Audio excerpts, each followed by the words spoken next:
y'all, welcome back. Hopefully you had a good Easter break. And really, if you think about it, we've only got about 2.5 weeks left before the end of your senior year. And I know that's not how any of us planned it to be going about it this way. As you can tell, I'm back in the living room. Things are pretty busy around here. Isabel, my daughter's somewhere around here, so she might be coming in and out of the video later on, which is actually fitting because today's topic is fatherhood. A couple things to note before we move on to the notes today is that you'll see that the notes and the quizzes are going to be much more on the reflective side rather than the, you can almost think like the stats side of the last few weeks with the different myths and stuff.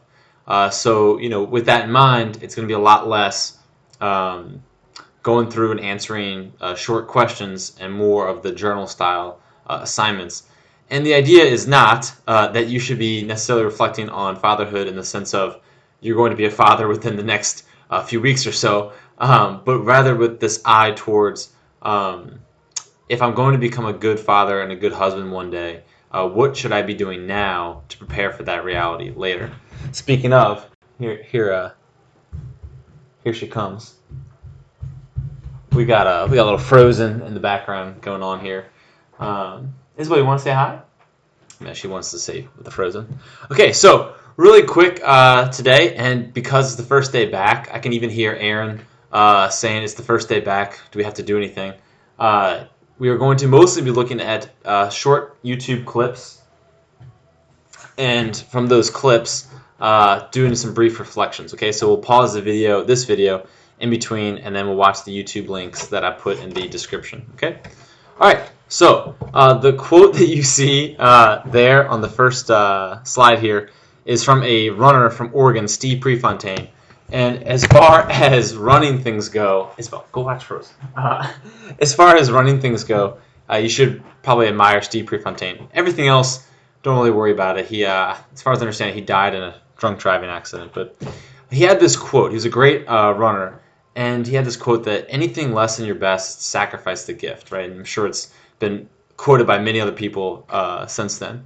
And it's not something that's going to make so much sense to us right now in terms of why this quote for fatherhood. But I hope by the end of at least this week, you'll see why this quote is aptly applied to fatherhood. But the thing that I want to at least introduce is that the theme we're going to be taking is this idea of gift, right? Of self-gift specifically, but this idea of the gift of being a man, the gift of being a husband, the gift of being a father. Looking at it in that lens rather than saying like I have to be, right, or it's the next step, right? Rather thinking of it as a great opportunity for you to be the very thing that you're called to be, right? And then if you've been given this great gift, to do anything less than your best is not the kind of sacrifice we're actually looking for. Okay, so let's jump into it. Just some first initial, reflective questions. What does it mean to be a man? Now, a couple of these pictures are not going to make sense of why they're on the board until we go through them. So let's just go through them. It's supposed to have the Ocean's 11 one, so you'll see Danny Ocean and Rusty here, played by George Clooney and Brad Pitt, respectively. When I was growing up, when I was like 12, 13, like my ideal version of like what it was like to be a cool guy was from Ocean's 11. Watching this movie, it came out when I was 11 years old or so, and I just thought these guys were the coolest guys, and I wanted to be like them when I grew up. I wanted to be, wearing suits and robbing Las Vegas casinos. Not necessarily, but I thought that was like what was a cool image of being a man. You had Danny Ocean and Rusty, and as you get older, like you start having whatever, right? You start with your sports heroes. Maybe you start off growing up you want to be a fireman, you want to be a policeman. Then you've got your sports heroes. Then you've got maybe some kind of role model, like in your life. Maybe it's a coach, maybe it's a teacher, maybe it's a brother or something like that. And you start thinking of, okay, what does it really mean to be a man? The reason Johnny Depp is on there is not because I ever wanted to be Captain Jack Sparrow, but I may have used this analogy before. You've got Johnny Depp's character, Captain Jack, describing the Black Pearl. So if you've never seen the movie, you should go watch it. I think it's still on Netflix. He's describing what the Black Pearl really is. And he's saying that, yeah, it's a ship, and a ship has sails, and a ship has a deck, and it's got the rudder and all these things that make it what it is. But that's not what it really is, right? And he says what it really is freedom. And I think you can answer the question of what does it mean to be a man in the same way. You can say what it is in terms of, okay, well, men are physiologically stronger than women, right? Men have a certain way of perceiving and understanding the world that's, neurologically we can actually test for that, right? That there are things that define a man, physically, right? That's what a man is in terms of like it has the sails, right? What makes up a ship. But what does it really mean to be a man? And it's a great time at Easter to describe that the best version of what it means to be a man is in Jesus Christ, right? And that you could describe him in terms of his physical identity as a man, right? He's physiologically going to look like a man. Neurologically, if you did a brain scan, he would come out as a man, right? But that's not what it means for him to come as a man. Bishop Barron on his Easter homily, kind of one of those weird things with watching the live stream, right? Is you get to, I went to Bishop Barron's Mass in Los Angeles or Santa Barbara, and he talked about the specificity of the Christ story, that it really did happen, right? And that Jesus really came as a man. And there's something that we can learn from that then, like why didn't Jesus come as a woman? It's not just, a lot of times we want to explain it away saying, well, it was a different time, women weren't respected then, and that's not quite the point, right? That there's something about him as a man that indicates or reveals something about the identity of who Jesus is and his mission. And that's what I want to get into today, is that when you really look at what does it mean to be a man, you cannot ask that question apart from answering the question of mission and purpose, right? That there's a specific mission and purpose for the gifts that make up being a man. And so you see the final picture there is a father with his child, you see all these these dramatic silhouette images, right? And the idea being that there's this father-son relationship. There's this this ideal version of being a husband and a father, right? And that usually it's in a serene background. They're taking a long walk, right? Okay, so that's not quite what we're going to get at, but there's something there. And the main thing again is going to be this idea of gift, but in this case, self-gift. Okay. And so this final note at the bottom here is just kind of what I've been talking about, is that the nature of these three questions, or you say in answering these three questions, you discover something about the reality and the true identity of what it means to be a man, what it means to be a husband, what it means to be a father. And that can't be answered without reference to self-gift, right? And that there's a unique expression of self-gift that is tied to masculinity that needs to be present in all three of these roles, right? As just being a man, being a husband, and being a father. There's a unique way of expressing self-gift that really makes up that core of what it means to be a man and a husband and a father. So we'll see that today. That's the idea today, is to look at that question. What is this unique expression of self-gift that's again specific to being a man, specific to being a father? And the three examples we're going to look at. The first one is a commercial. I want to say it's from Taiwan, but I may be mistaken. It's just a commercial for life insurance. Their commercials are a little bit more dramatic than ours. So if you've seen this one, go ahead and rewatch it again. I always rewatch it. But the plan is this, right? I'm going to put the link right below these videos, all three videos, and just pause this video. Go watch this first commercial about life insurance, and then come back and we'll discuss it a little bit before moving on. Okay? So right now, just pause this video, go watch the commercial, and come back.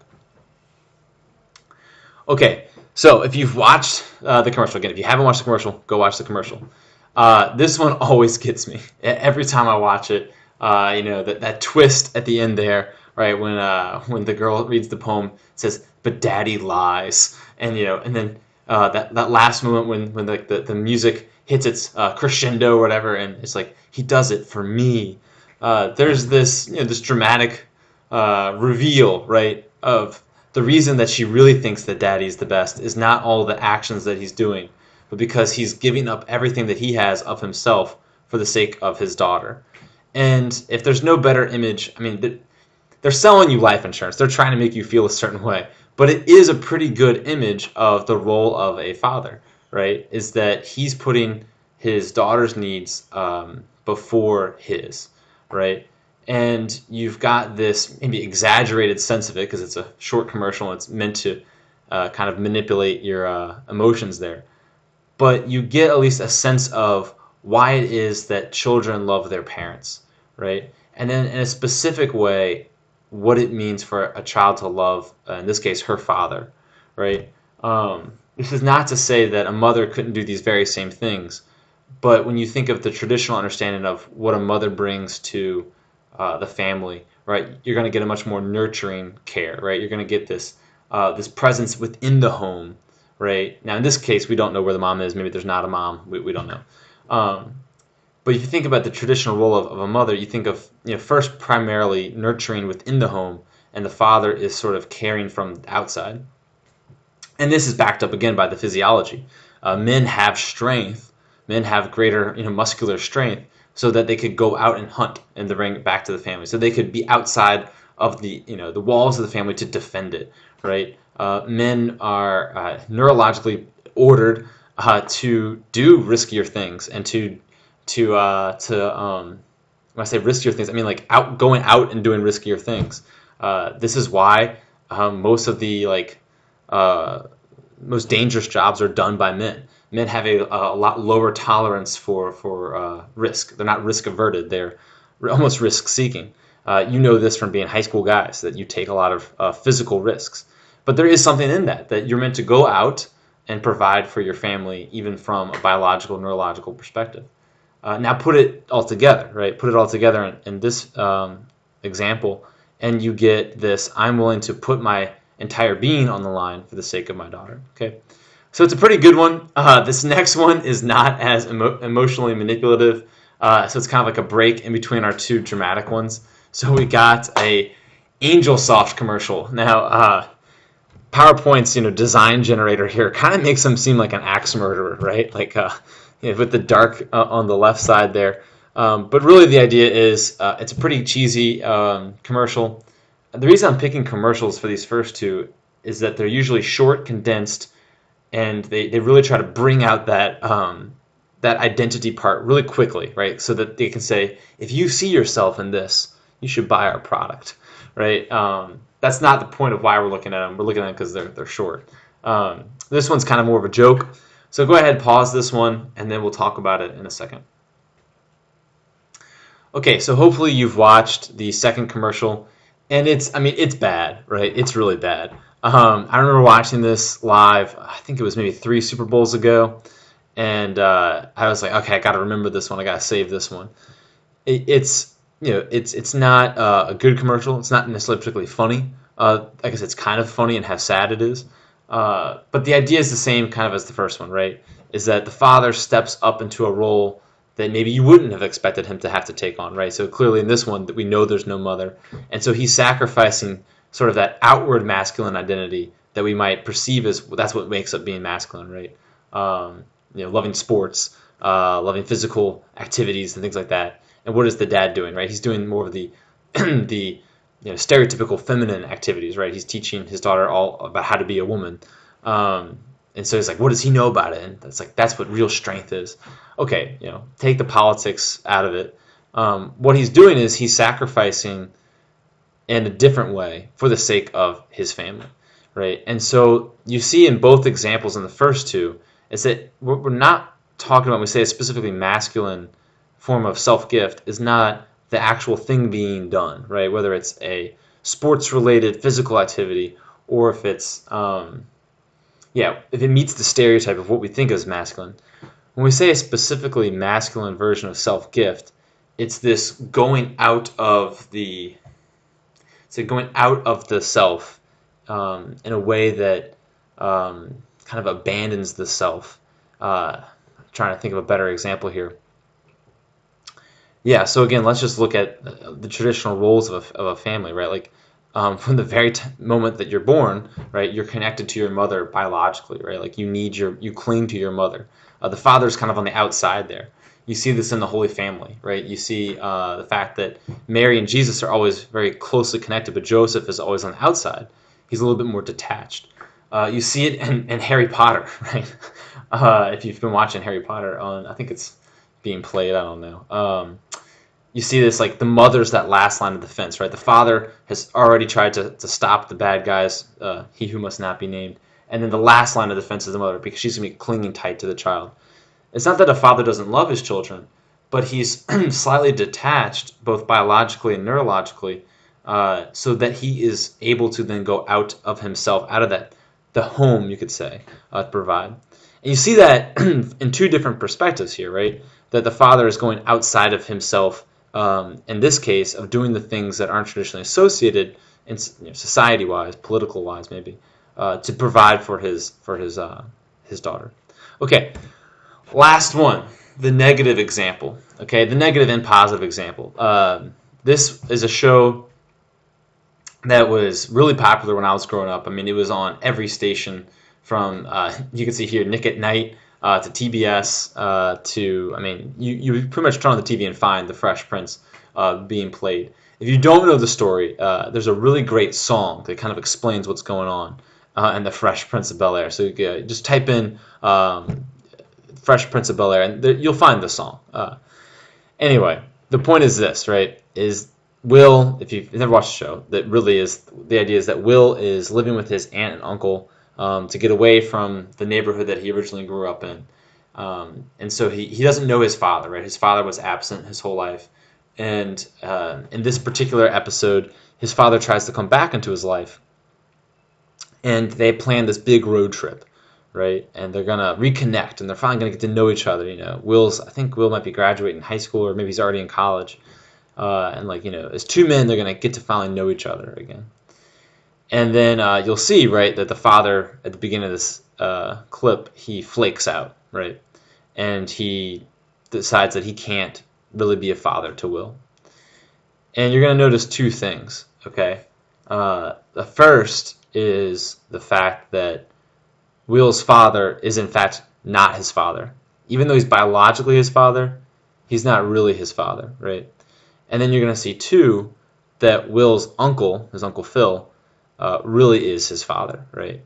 And this brings up the question of, what does it really mean, then, to be a father? Is it just being biologically, the father? Or is there something to do with an action, something to do with an act of the will? Okay, so go ahead, watch this clip. I think this is probably Will Smith at his best acting. I don't really know what happened later in his career, but this is pretty good, right? So go ahead, pause this video, watch that clip, and then we'll come back. Okay, so hopefully you've watched the Fresh Prince of Bel-Air clip. And just a few final thoughts, and we'll end it for today.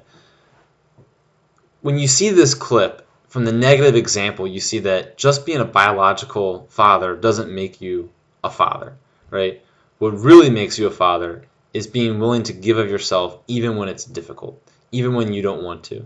And so Uncle Phil says that, right? It's like, I didn't walk out on my family. I was there for them every day.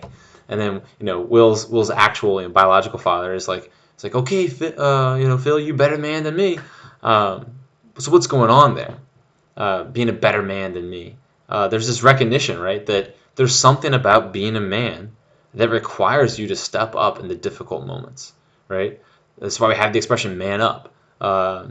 It's come under a lot of fire recently, again, politically, socially, because it's like, well, women can woman up. Well, yeah, we get that. That's not what's at hand here. Maybe man up has been used incorrectly, but there is something to be said, right? For a man choosing this act of the will to abandon his self for the sake of his children, right? And I'm not trying to say this in any sort of sexist way, but right, like a woman has less of a choice in it, because biologically there's things going on there, right? Like the child is within her womb, right?